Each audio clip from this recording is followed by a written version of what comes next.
ACB हुकाम की जानिब से रियासत भर में महकमे ट्रांसपोर्ट के दफातर पर छापे मारे गए।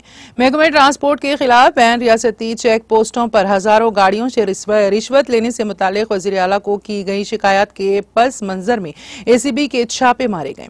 आरटीए दफातर में आरटीए के दलालों की मनमानी, आम आदमियों से रिश्वत लिए बगैर काम न करने से मुतालिक मौसूल होने वाली शिकायत पर हुकाम की जानिब से कार्रवाई की गई।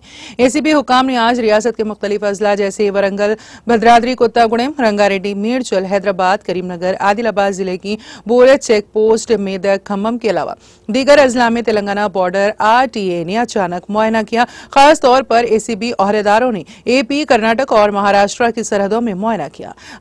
पेट जिले में लॉरी ड्राइवर के भेस में एसीबी अफसरान ने जांच की।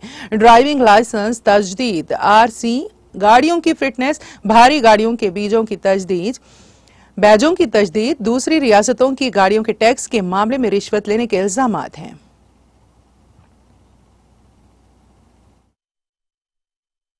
Actually road transport organisation offices లో ఇర్రెగ్యులారిటీస్ అనేవి పెరిగిపోతున్నాయని చెప్పేసి ఈ మధ్యలో కంప్లైంట్స్ చాలా వచ్చాయి।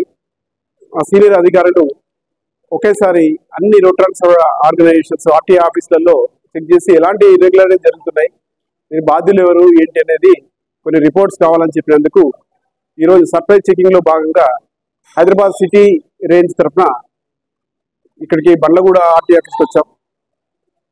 ఇక్కడ ఎంటర్ కాగానే కొంతమంది ఏజెంట్స్, తర్వాత కొంతమంది ఇలా రోడ్ ట్రాన్స్పోర్ట్ కానిస్టేబుల్స్ లోపడ్డారు।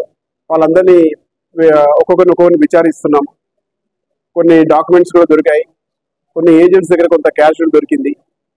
ఆ క్యాష్ దేనికి సంబంధించింది, ఆ డాక్యుమెంట్స్ ఎవరి, వాళ్ళని కూడా పిలిచి విచారించి ఎలాంటి ఇర్రెగ్యులారిటీ జరుగుతున్నాయో చూసి దీని మీద రిపోర్ట్ ఇవ్వాల్సిన అవసరం ఉంది।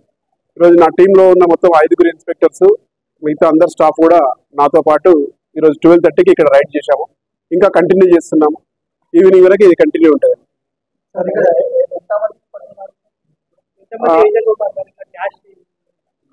ఏజెంట్స్ 4 ఉన్నారు, వాళ్ళ దగ్గర ఒకరి దగ్గర అయితే క్యాష్ దొరికాది, అది ఇంకా చెక్ చేస్తున్నాము।